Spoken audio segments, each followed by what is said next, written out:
r/squaredcircle, Reddit's wrestling subreddit, has a time-honored tradition of making wild bets over whether or not certain things will come to pass in wrestling. For example, SummerSlam 2016, Dean Ambrose vs. Dolph Ziggler for the WWE World Championship. Were Dolph Ziggler to defeat Dean Ambrose and become the champion, one Redditor promised to put his legs up, spread his cheeks open, and butt-chug an entire bottle of Tabasco sauce. Like that one Boss Rutan self-defense video. We choke him out, and then once he's choked out, we can do games like pull the pants down and hide the spice bottle. Dolph Ziggler, of course, in true Dolph Ziggler fashion, did not win, thus saving this man's insides from blowing up like the Death Star. The same can't be said for Kalani49. My name's Kalani. I'm gonna die. Who, after losing a bet that Roman Reigns would fight Brock Lesnar at SummerSlam 2016, was forced to eat 5 habanero peppers. And Kalani, unlike most Redditors, held up his end of the bargain. But perhaps the most infamous r/squaredcircle bet involves Fall Out Boy, WrestleMania, and a tattoo of 9/11. I'll explain more in this episode of Tales from the Internet.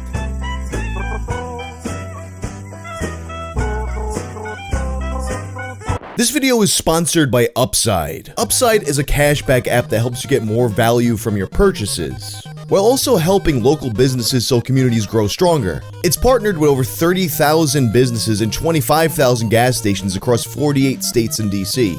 Here's how it works. You open up the app and claim an offer for what you're buying. Like, say I was wandering around over here, I'm hungry and I see this sandwich shop has an offer on Upside.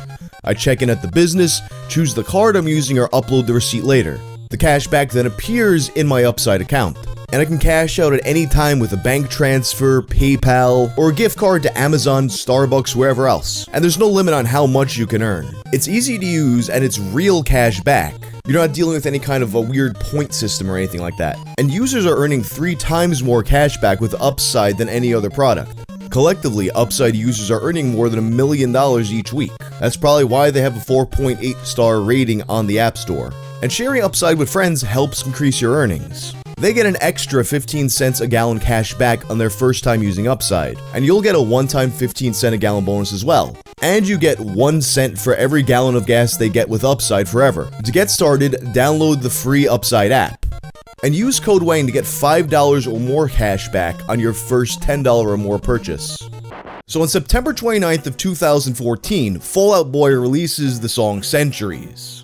Obviously, I can't play it for you or this video is gonna get claimed and taken down instantly. But you definitely know this song. It was completely inescapable for a period of time. You know the one, it's like, remember me for centuries, that one. Even though it didn't exactly top the charts, it was just all over the place because it was perfect for sports events and commercials and TV shows and all that sort of stuff. So a Redditor named Man on the Moon comes to a very logical conclusion, and on November 2nd of 2014 he makes this post. I am more than convinced that this will be the Royal Rumble 2015 or WrestleMania 31 theme song next year. That if it isn't, I will get a tattoo of whatever the top comment is. Always a great idea to ask the internet for tattoo ideas that you'll be forced to do. And we get a lot of great submissions, like Thongman X, who suggested he recreates Rey Mysterio's midriff tattoo that says Mexican. Campeón del Mundo suggests a picture of Nasty Boy Brian Knobbs' asshole. Or how about the bane of just about every online WWE fan at this period in time, Grimmy616's suggestion of Cena wins lol. But far and away, the top voted submission was by Stormclaw11, a depiction of Rusev kicking down the Twin Towers with the caption, "Never forget 3/29/15, the date of WrestleMania 31.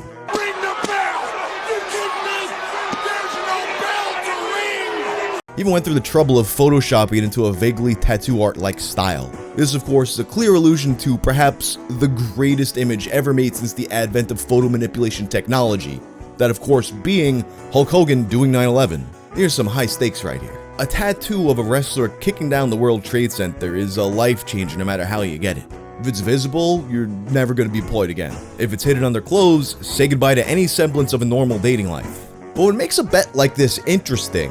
So Man on the Moon is making a very, very specific call here. You got one specific song, Centuries by Fall Out Boy, to be used on one of 2 specific events. There's a lot of songs out there, so it seems like the odds are pretty bad of him winning this. But then again, this is the exact type of song that WWE would use for the Royal Rumble or for WrestleMania. Not only just in terms of how it actually sounds, but because it makes references to going down in history. It's perfect for WrestleMania, which during the promotion of they usually make references to the history of the event. Of any popular song that was going around at this time, this is the song that checks off every single box that WWE might be looking for a song for these events.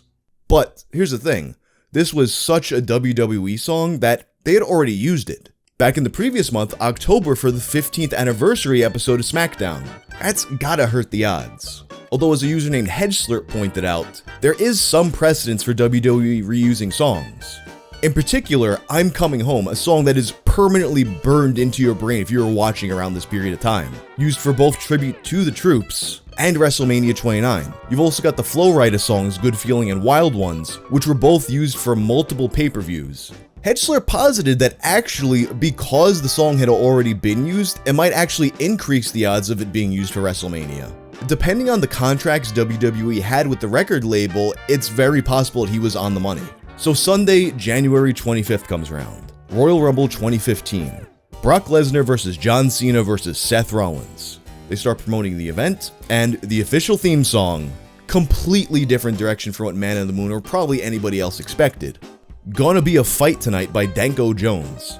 It's a punky sounding hard rock song that's more like something you would find on like Road Rash 3D or something like that than any WWE event. So it looks like you got one more chance, Man on the Moon, or you're screwed. Can't back out now either. You had a bunch of other people pay the consequences of their lost bets. Can't have people on the internet who you'll never meet who have no idea who you actually are, thinking you're a sissy, right? Then you gotta get that Rusev 9/11 tattoo. But the thing is, WrestleMania tends to not just have one theme song. It usually has at least two, sometimes more, and then you got all these other WrestleMania tangential events throughout the week, like Access and the Hall of Fame. So you get a few shots at it. And we get to that stretch from January to the end of March. The road to WrestleMania. Every week on Raw, you got guys pointing at the sign. Every new week, you got new promo videos with new songs being used. Each new song like a click on the barrel of a gun in a game of Russian roulette. And finally, the two official songs of WrestleMania 31 are revealed. Rise by David Guetta featuring Skylar Gret, and Money and the Power by Kid Ink. Looks like it's time to pay up. Or is it? Whether or not Man on the Moon actually lost the bet becomes a bit of a controversy. So as I said before, WrestleMania isn't just WrestleMania. There's a bunch of other events throughout the week. One of them being the Hall of Fame. That year's Hall of Fame class, we got inductees like Macho Man Randy Savage, Rikishi, Alundra Blaze, Larry Zbyszko, Tatsumi Fujinami, Kevin Nash, the Bushwhackers, Arnold Schwarzenegger, as well as the Warrior Award for Connor the Crusher, a young Daniel Bryan fan who died of cancer and had the Connor's Cure charity made in his name. All kinds of music plays throughout this event, during the ceremony and between the segments. One of those songs being Centuries by Fall Out Boy. Man on the Moon.